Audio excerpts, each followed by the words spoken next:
Imagine waking up tomorrow and discovering that toilet paper no longer exists. Not temporarily, forever. No rolls in the store, no tissues, no wet wipes, nothing. You still have the exact same problem humans have had for thousands of years. So what do you use? A leaf? A piece of cloth? Water? Maybe. But depending on where and when you lived, history had some much stranger answers, and one of them was literally a piece of broken pottery. Before toilet paper became an everyday product, there was never one universal solution. People used whatever was available, affordable, and culturally acceptable, and that means bathroom history gets weird very quickly. Let's start in the ancient Mediterranean. Archaeologists have found small rounded pieces of stone and broken ceramic known as pessoi in ancient Greek and Roman latrines. These weren't random sharp pieces of smashed pottery. Some were shaped and smoothed around the edges. Because yes, people used them to clean themselves. There is even ancient artwork showing the practice, and researchers have found ceramic examples in latrine deposits. Imagine finishing your business, looking beside you, and instead of seeing a soft white roll, you see a small piece of pottery. Suddenly, running out of toilet paper doesn't seem so bad. Ancient Greek comedy even contains references to using stones for cleaning after going to the toilet, but the ceramic pieces may not have been the strangest Roman solution. Roman texts mention an object usually called a tersorium. Picture a wooden stick with a sponge attached to the end. Some descriptions suggest it was rinsed in salt water or vinegar water. For a long time, it has been presented as the Roman version of toilet paper. There is just one problem. Archaeologists still debate exactly what it was used for. It may have cleaned the person, it may have cleaned the latrine, or perhaps it was used for both. No preserved Roman sponge on a stick has settled the argument, so the famous communal Roman toilet sponge makes an incredible story.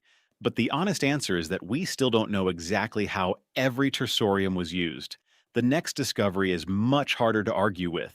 In 1992, archaeologists excavating an ancient stop along the Silk Road in northwestern China found 7 wooden or bamboo sticks. Cloth had been wrapped around their ends. They were found in a latrine, and they were around 2,000 years old.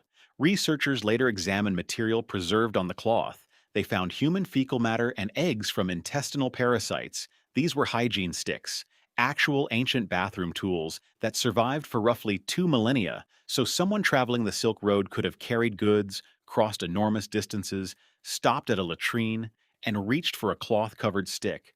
But China was also developing the solution that would eventually dominate much of the world: paper. By the 6th century, the Chinese scholar Yan Zhaitui wrote about using paper for toilet purposes. He said he would not use paper containing quotations from the classics or the names of respected sages.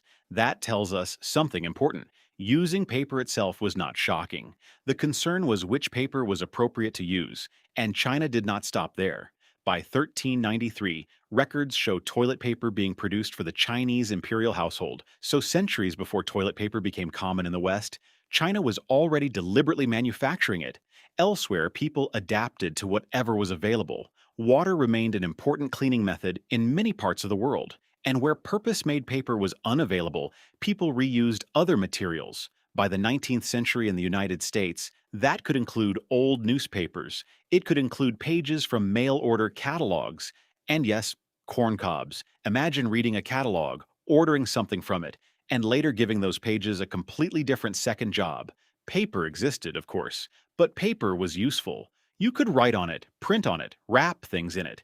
Producing soft paper specifically to use once and throw away only made sense when paper became cheap enough to manufacture on a large scale. That began changing in the 19th century. In 1857, American entrepreneur Joseph Gaiety introduced a commercially produced paper specifically intended for toilet use. It was sold as medicated paper, and it did not look like the roll in your bathroom today. Gaiety sold individual sheets. His product was also marketed with health claims. But toilet paper had another problem. Almost everyone needed it, but almost nobody wanted to talk about it. Bathroom habits were private. Stores were not exactly advertising toilet paper as proudly as food or clothing. Eventually, the product became more recognizable. By the late 19th century, toilet paper was being produced in rolls. In 1891, inventor Seth Wheeler received a U.S. patent describing a roll of soft toilet paper divided into sheets that could be separated. Yes, There is an actual 19th century patent explaining how to tear toilet paper from a roll.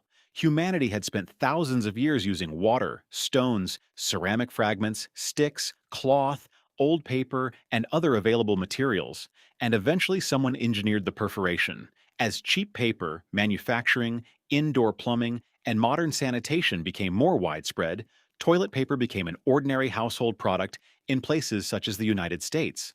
So, what did people use before toilet paper? There was never one universal answer. An ancient Greek might use ceramic pissoi. A traveler on the Silk Road could use a cloth covered hygiene stick. Roman sources describe a mysterious sponge on a stick, whose exact purpose historians still debate. People in many cultures used water, and centuries before commercial toilet paper appeared in America, Chinese records already describe paper being used for this exact purpose. What feels completely normal today is only one solution to a problem humans have handled in very different ways for thousands of years. So the next time you reach for a soft, perforated roll without thinking about it, remember, at another point in history, your options might have included a sponge, a wooden stick, or a carefully rounded piece of broken pottery. And suddenly, two-ply feels like one of civilization's greatest achievements.